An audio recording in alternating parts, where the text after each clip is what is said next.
umaga po sa inyong lahat. Magandang umaga. Ito po si Attorney Israelito Torion, no? Sana okay lang po kayo.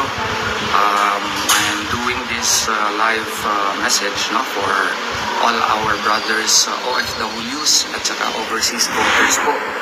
Napapansin po namin marami po masyadong mga reklamo concerning online voting, no? Report na natatanggap namin ay iba yung pinifill up nila pero iba yung lumalabas. Kaya may gagawin po tayo, no? I already tapped my law students in GMC Law School. Mag-organize po kami ng isang committee on this, no? And then maggawa kami ng isang page po kung saan lahat po ng OFWs na may mga reklamo, lahat ng mga overseas voters na may mga reklamo, no? Doon po ninyo i-report, no? Doon ninyo i-report lahat ng reklamo po ninyo sa online voting kung meron man. And you have to indicate the basics, no? Who, what, when, where, how, no? Sino kayo, kailan kayo nagboto, indicate ninyo saan kayo nagboto, ano yung reklamo po ninyo, at saka ano yung registration number ninyo, no? We will issue an advisory, no, as to how to do it within the day, no? Pinakamatagal na po ngayong hapon po. Kasi inuulit ko, gagawin natin ito para may masumbungan po yung ating mga OFWs, no? Overseas Filipino workers, as well as overseas voters. Again, this is Attorney Israelito Torion, no?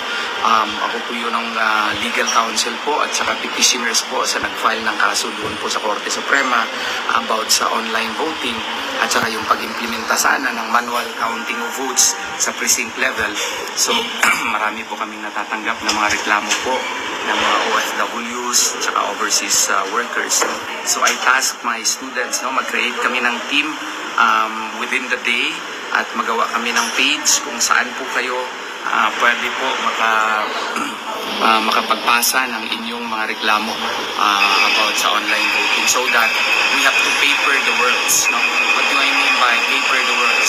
We have to reduce in writing all your complaints, no?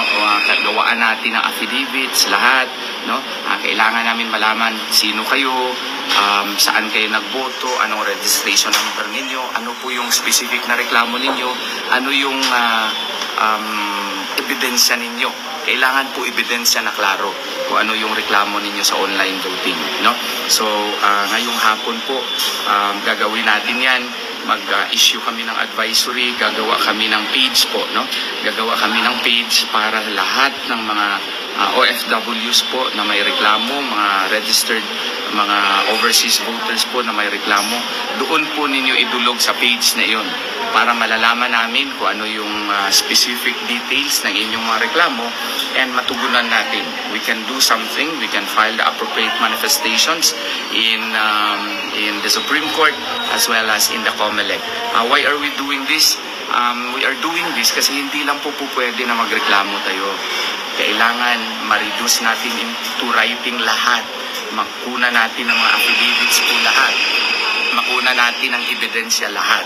Kasi hindi po pwede na reklamo lang tayo ng reklamo. Kailangan natin may gawain tayong legal.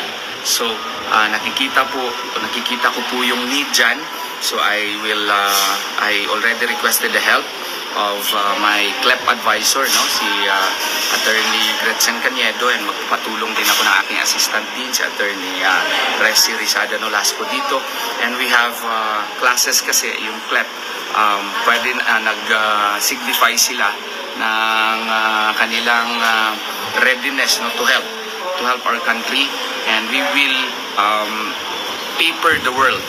Kuna natin ng definite na mga ebidensya itong lahat ng mga reklamo about overseas voting, about online voting. Kasi just like what I said, hindi po pwede na reklamo lamang tayo. We have to reduce everything in writing. So, lahat po ng mga OFWs, lahat ng mga overseas voters, wait for further announcements po ngayong hapon.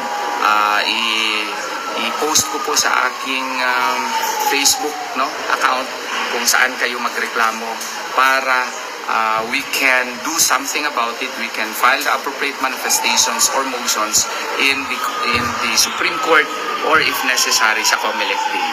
Ha? So, antapay lamang kayo, hintay lang po ngayong hapon para ma-post namin kung saan po kayo padala ng inyong mga reklamo. Maraming salamat po. Maraming salamat sa inyong lahat. Good morning. Good morning.